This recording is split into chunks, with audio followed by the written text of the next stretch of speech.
ತುಂಬಾ ಖುಷಿ ಆಯ್ತು. ನನ್ಗನ್ಸುತ್ತೆ ನೀವು 2013 ಎಂಟ್ರಿ ಅಲ್ವಾ ಸರ್ ಸಿನಿಮಾಗೆ, 10 ವರ್ಷ ಆಯ್ತು.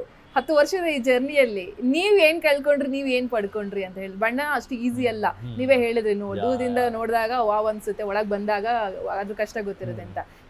ಈ 10 ವರ್ಷಗಳ ಜರ್ನಿಯಲ್ಲಿ ನೀವು ಅನುಭವಿಸಿದ ನೋವಾಗಿರ್ಬೋದು, ನೀವು ಅನುಭವಿಸಿದ ಖುಷಿ ಆಗಿರ್ಬೋದು, ಇದನ್ನ ಓಪನ್ ಆಗಿ ಹೇಳೋದಾದ್ರೆ, ಈಗ ಇಂಡಸ್ಟ್ರಿ ಈಸಿ ಅಂತ ಒಳಗ್ ಬಂದ್ಬಿಡ್ತಾರೆ, ಏನೋ ಮನೆ ಮಾರ್ಕೊಂಡು ಅಥವಾ ಇನ್ನೊಂದೇನೋ ನಾವು ಸಿನಿಮಾ ಮಾಡ್ತೀವಿ ಅಂತ ಬರ್ತಾರೆ. ಇಲ್ಲಿ ಬಂದ ಮೇಲೆ ಎಷ್ಟೋ ಕಷ್ಟಗಳಿದ್ವಿ, ನಾವು ಪ್ರತಿಯೊಂದು ಹೆಜ್ಜೆಗಳನ್ನ ಬೇರೆ ಆರ್ಟಿಸ್ಟ್ಗಳದ್ದು ಗಮನಿಸ್ತಾ ಇರ್ತೀವಿ, ಹೊಸದಾಗಿ ಬಂದವ್ರದ್ದು ಗಮನಿಸ್ತಾ ಇರ್ತೀವಿ.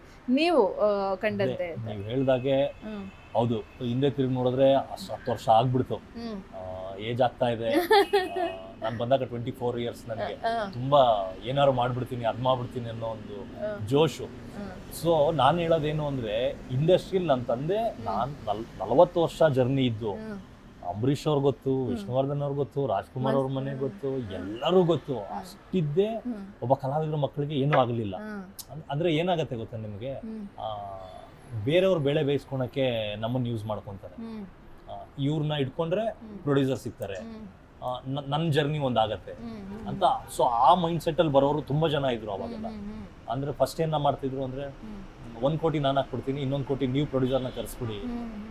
ಸೊ ಆ ತರ ಅದನ್ನೆಲ್ಲ ದಾಟ್ಕೊಂಡ್ ಬರ್ಬೇಕು. ಅದಕ್ಕೆ ನಮ್ಮ ತಂದೆ ಹೇಳಿದ್ದು, ನಾನೇನು ಹೆಲ್ಪ್ ಮಾಡಲ್ಲ ನಿನ್ಗೆ, ನೀನು ಈ ಜರ್ನಿಲಿ ಬಿಡು, ಒಳಗಡೆ ಗೊತ್ತಾಗತ್ತೆ ಯಾರು ಏನು ಅನ್ನೋದು ಗೊತ್ತಾಗತ್ತೆ ನಿಮ್ಗೆ. ಅಂದ್ರೆ ಫಸ್ಟ್ ಟೈಮ್ ಎಲ್ಲರೂ ನಿಮ್ಗೆ ಸೂಪರ್ ಆಗಿ ಕಾಣಿಸ್ತಾರೆ. ಏನ್ ಎಲ್ಲರೂ ನನ್ನ ಇಟ್ಕೊಂಡು ನೀವೇ ಋತಿಕ್ ರೋಷನ್ ಅಂತಾರೆ, ನೀವು ದರ್ಶನ್ ತರ ಇದೀರಾ ಅಂತಾರೆ, ನೀವು ಸುದೀಪ್ ಅವ್ರ ತರ ಇದೀರಾ ಅಂತಾರೆ. ಅಲ್ಲ ಅದು ಹೇಳಿದಾಗ ನಮ್ಗೆ ಏನ್ ಅನ್ಸುತ್ತೆ, ನಿಜ ನಿಜ ನಿಜ ನಿಜ ನಿಜ ಆ ತರ ಅನಿಸ್ತಿರುತ್ತೆ. ಸೊ ಎಲ್ಲೋ ಅವ್ರ ಬೆಳೆ ಬೇಯಿಸ್ಕೊಳಕ್ಕೆ ನಮ್ಮನ್ನ ಬಕ್ರಾ ಮಾಡ್ತಾ ಇರ್ತಾರೆ, ನಮ್ಗೆ ಆ ಜರ್ನಿನೇ ಗೊತ್ತಾಗಲ್ಲ.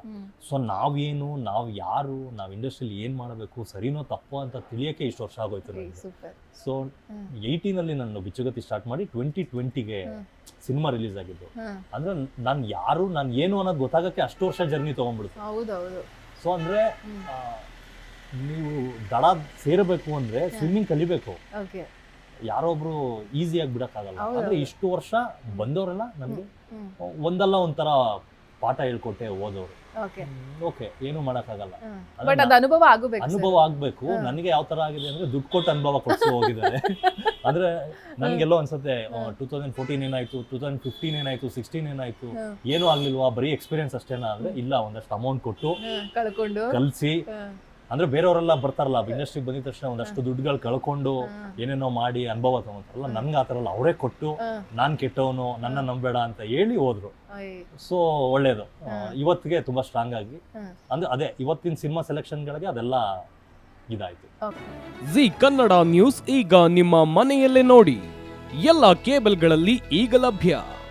ಸನ್ Direct 292, Jio TV 1334, U digital 162, city cable 51, GTPL 17, Abhishek cables 821, rock line telecommunication 51, Shri Basaveshwara number 60, Vinayaka digital number 53, in digital number 896ರಲ್ಲಿ.